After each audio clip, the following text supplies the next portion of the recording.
Le message de ce matin est un peu particulier pour moi et je voudrais commencer ce matin par vous annoncer que tout va mal. Ouais, alléluia! Ah non, on n'a pas trop envie de dire alléluia à ce moment-là. Nous venons d'essuyer des années terribles où nous avons eu un Covid, une guerre, des famines, des catastrophes naturelles, des accidents. Encore là, récemment, à Marseille, un immeuble s'est effondré. Enfin, des catastrophes. Et vraiment, tout va mal. Et quel monde, alors, on va laisser à nos jeunes? Nous encore, de notre époque, ça allait. Mais vous, les jeunes, comment ça va être dans quelques temps? Ça y est, c'est acté. Vous allez devoir travailler jusqu'à 64 ans.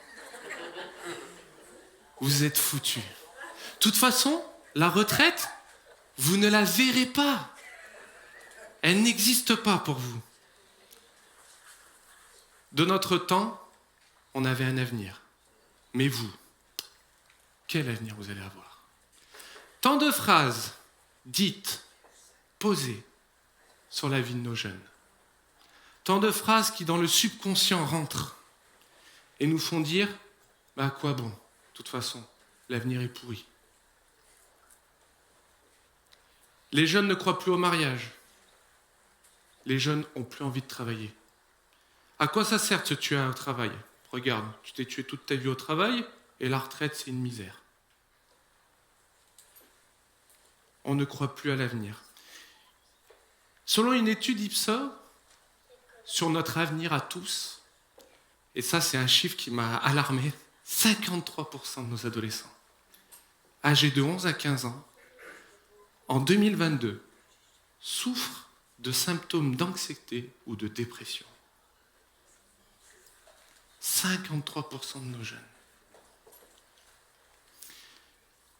Je pense que j'ai ma part de responsabilité dedans. À travers toutes ces phrases que j'ai pu dire, à travers toutes ces pensées que j'ai pu véhiculer, je pense que notre génération doit nous alerter, notre jeune génération. Nos jeunes vont mal et on ne les aide pas pour aller mieux, je trouve. Alors je voudrais ouvrir cette petite parenthèse avant de commencer. Parents, grands-parents, frères, sœurs, voisins, camarades d'école, et vous pouvez mettre ce que vous voulez derrière. Ne sous-estimez pas l'appel d'un jeune. Ne sous-estimez pas, un jeune qui vient vers vous et qui vous crie « Aide-moi ». Prenez le temps de vous arrêter et de discuter avec lui. Quand un jeune vous dit « Mais de toute façon, il n'y aura pas d'avenir ». Vous savez, j'aurais pu mettre plein d'autres choses. La planète, l'écologie, enfin, plein de choses. Ce monde a pour but de détruire nos jeunes. Notre nouvelle génération qui arrive. Et je voudrais vous inviter à fermer les yeux ce matin. Et on va simplement se concentrer pendant quelques instants. Et je vais vous poser une question, ou deux. Et je voudrais que vous répondiez dans votre cœur. Ça vous regarde vous personnellement. Je priais ce matin qu'on ne regarde pas son voisin ou sa voisine. Et même toi, peut-être qui es devant l'écran ce matin, regarde, ferme tes yeux et pose-toi ces questions. As-tu déjà eu des symptômes d'anxiété pour un sujet? Je te laisse répondre à la question. As-tu déjà eu une période dans ta vie de désespoir, de dépression, où tu n'y croyais plus? Ça, ce truc-là, c'est impossible. Maintenant que vous avez répondu à ces questions, s'il y a au moins un oui dans toutes ces questions, c'est que tu écoutes le bon message ce matin. Et je veux le proclamer. Tu écoutes le bon message. Et je voudrais déposer ce matin sur ton cœur ce verset qui nous dit dans Jérémie « Car je connais les projets que j'ai formés sur toi, dit l'Éternel. Projets de paix et non de malheur, afin de vous donner un avenir et une espérance. » C'est ma prière ce matin, avant même de commencer, avant même d'écouter tout le message. Reçois ce matin ce verset dans ta vie. Dieu est la source de ton avenir et de ton espérance. Alléluia. Alléluia. Je vous invite à ouvrir les yeux et vraiment que ça soit scellé dans vos cœurs avant même de commencer. Dieu a voulu de tout son cœur vous donner un avenir et une espérance. C'est pas Samuel, c'est pas quelqu'un d'autre, c'est vraiment Dieu qui a désiré ça ce matin. Alléluia. Donc l'intérêt de Dieu pour nous est de nous donner un avenir et une espérance. Et ce qui aujourd'hui m'a interpellé, c'est que Dieu a décidé de nous donner une espérance. Et je me suis posé cette question parce qu'il n'y a pas si longtemps que ça, j'ai regardé un film. Oui, ça m'arrive de regarder des films. Oh là là. Et dans ce film, si vous êtes intéressé, vous pouvez venir me voir à la fin qu'est-ce que c'était le film. Une réplique m'a interpellé. Un homme dit à un autre homme, « Nous pouvons avoir de l'espérance sans la foi, mais il est impossible d'avoir la foi sans l'espérance. » Alors, ce n'est pas un verset biblique, puisque je l'ai cherché, je ne l'ai pas trouvé en tant que verset biblique, mais elle m'a interpellé parce que je me suis dit, de quoi il est en train de parler celui-là ? Parce que pour moi, l'espérance, c'est quelque chose de naturel que Dieu m'a donné. Mais il y aurait une espérance sans la foi ? Et oui, aujourd'hui, alors je ne vous ai pas fait comme j'ai l'habitude de faire, de prendre le dictionnaire, et je vous invite, si vous voulez, à le faire. Qu'est-ce que ça signifie le mot espérance ? Mais si vous pensez que la foi et l'espérance sont la même chose, laissez-moi vous dire que c'est faux. Et je voudrais commencer par ça. La foi, ça n'a rien à voir avec l'espérance. Et pourtant, dans sa réplique, il nous dit qu'il est impossible d'avoir la foi sans l'espérance. Et on va le voir, parce que j'ai trouvé des versets bibliques qui acquiescent cette phrase-là. L'espérance selon le monde vous incitera à faire des efforts afin de croire par vous-même qu'une chose peut arriver. Quel hasard pour les personnes, car cela ne dépend pas de lui. Il faut avouer que parfois cela peut fonctionner et souvent non. On peut comparer ça à être optimiste. Tout le monde me suit ? Donc voilà ce que c'est l'espérance selon le monde. Et dans une pensée du jour, je vais vous la lire, j'ai lu l'espérance selon la Bible. L'espérance selon la Bible n'a rien de commun avec l'optimisme. Désir du cœur de voir tout en beau et qui, comme le cœur humain lui-même, peut être trompeur par-dessus tout. L'espérance est d'origine divine. Une semence déposée dans chaque cœur dès qu'il est né de nouveau. Si petite qu'elle soit au début, l'espérance est un principe de vie, une graine divine qui ne doit pas périr. Cependant, il lui faut les soins et la patience infinie du divin cultivateur. De plus, elle doit être soumise aux lois divines qui conduisent toute plante à la maturité. Le chaud et le froid, le jour et la nuit, le soleil et la tempête. Sans le ministère négatif du vent, de la tempête, de la nuit, elle ne peut s'enraciner profondément et croître. La foi, pour nous, est un fruit que nous devons développer. Et je ne veux pas en parler aujourd'hui, mais vous allez comprendre, à travers le texte que nous allons prendre, pourquoi je vous dis que la foi est un fruit qu'il faut développer. Alors, nous allons prendre notre premier passage ce matin. Je vous invite à ouvrir votre parole dans 1 Pierre 1, verset 3. 1 Pierre 1, verset 3, qui nous dit « Béni soit Dieu, le Père de notre Seigneur Jésus-Christ, qui, selon sa grande miséricorde, nous a régénérés pour être une espérance vivante par la résurrection de Jésus-Christ d'entre les morts, pour un héritage qui ne peut ni se corrompre, ni souiller, ni flétrir, lequel vous est réservé dans les cieux. À vous qui, par la puissance de Dieu, êtes gardés par la foi pour le salut prêt à être révélé dans les derniers temps. C'est là ce qui fait votre joie. Alléluia! J'aime ce début de passage.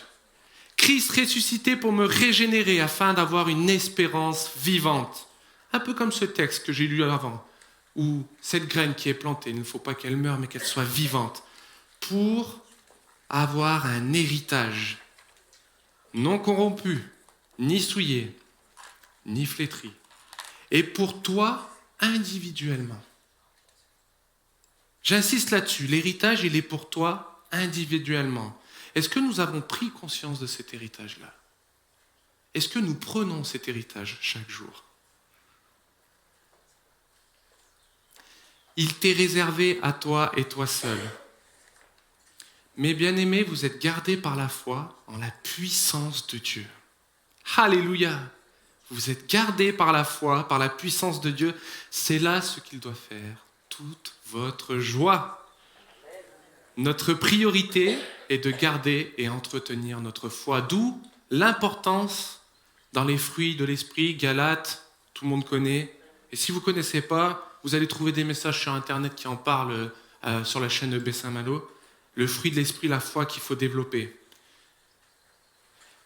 Je voudrais juste ouvrir une petite parenthèse, à la refermer tout de suite derrière. Ce passage-là, il est incroyable et il me fait tout de suite penser à quelque chose parce que nous avons la foi, l'espérance et l'amour. Et il me semble dans Corinthiens 13, si ma mémoire ne me fait pas défaut, tout passera sur cette terre, mais demeurera la foi, l'espérance et l'amour. Et la plus grande, c'est l'amour. Mais vous voyez que la foi et l'espérance, c'est quelque chose qu'on ne peut pas négliger. Parce que tout passera, sauf la foi, l'espérance et l'amour. Alors j'aurais pu m'arrêter là, sur ce passage. C'est là ce qui fait toute notre joie. Moi, je suis vraiment encouragé. Mais il y a une suite.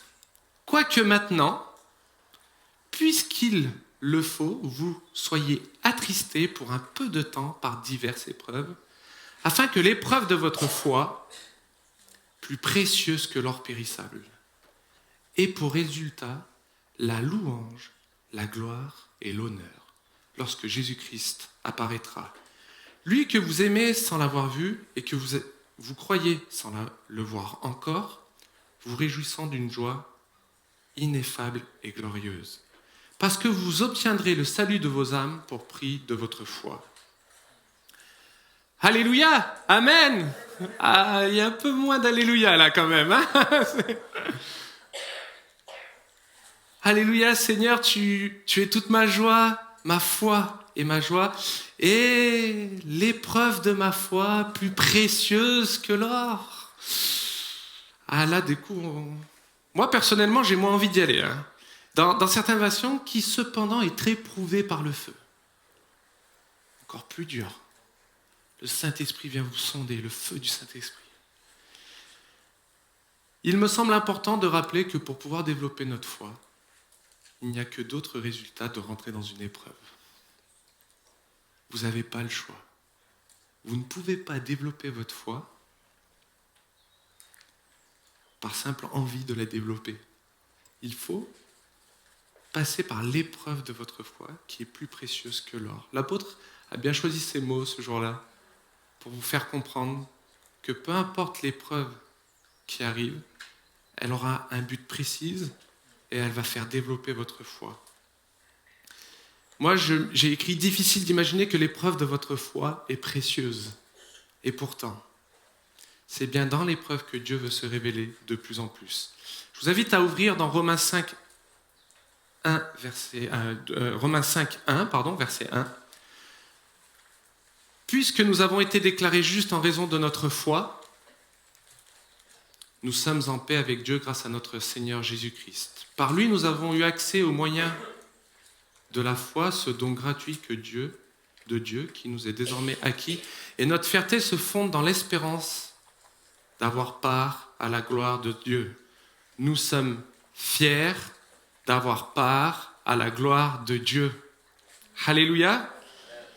As-tu placé ton espérance dans ces choses-là? C'est ma question ce matin. Ce verset-là me dit que parce que je développe ma foi, elle vient nourrir mon espérance. Et ça y est, je vais parler d'espérance ce matin, enfin. Où as-tu placé ton espérance? Est-ce que l'espérance est quelque chose qui vient de toi-même, que tu décides de mettre en avant? Je crois que je vais y arriver. J'ai envie d'y arriver. J'ai passé cet examen-là, j'espère que je vais y arriver. Ou alors, est-ce que votre espérance est basée sur la fierté d'avoir part à la gloire et l'héritage de Dieu?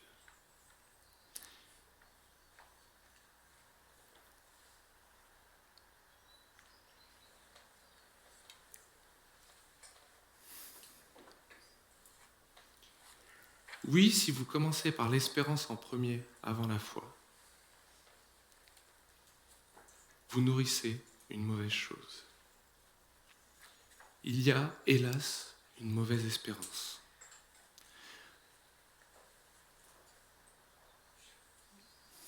Avoir de l'espérance, c'est possible sans la foi. Croire que par vos actes, votre conduite, votre sacrifice, et vous mettez ce que vous voulez derrière, est une fausse idée de l'espérance que Dieu a voulu vous donner. La vraie espérance se trouve en Christ et lui seul, qui a pris part à notre humanité pour se sacrifier afin que vous puissiez avoir, vous, individuellement, accès au trône éternel, à l'héritage que Dieu nous a donné. Mieux encore, nous tirons fierté même de nos détresses. Alléluia, hein? Alléluia. Mieux encore, je tire fierté de mes détresses. Car nous savons que la détresse produit la persévérance. La persévérance conduit à une fidélité éprouvée, à une victoire dans l'épreuve. La victoire dans l'épreuve nourrit l'espérance. Or, notre espérance ne risque pas de tourner à notre confusion, car Dieu a versé son amour dans notre cœur par l'Esprit Saint qu'il nous a donné. Alléluia. Mes bien-aimés, on est dans le cœur même de l'espérance. Il faut passer par la détresse, parce que la détresse va vous nourrir dans une persévérance, et que cette persévérance va vous nourrir dans une victoire dans l'épreuve. Et cette victoire dans l'épreuve nourrira l'espérance. Vous ne pouvez pas mettre l'espérance en premier. Ce n'est pas elle qui va vous nourrir. En premier, c'est votre foi qui doit agir. C'est de croire, bon, je ne vais pas rappeler ce que la foi, mais je vais quand même le dire, croire aux choses que l'on ne voit pas. Et ce n'est pas de l'espérance. On ne vous demande pas d'espérer, on vous demande de croire que les choses vont arriver. Nous pouvons avoir de l'espérance sans la foi, mais il est impossible d'avoir la foi sans l'espérance. Je vous le rappelle parce que c'est cette phrase qui m'est marquée dans mon cœur. Il est impossible d'avoir la foi sans l'espérance.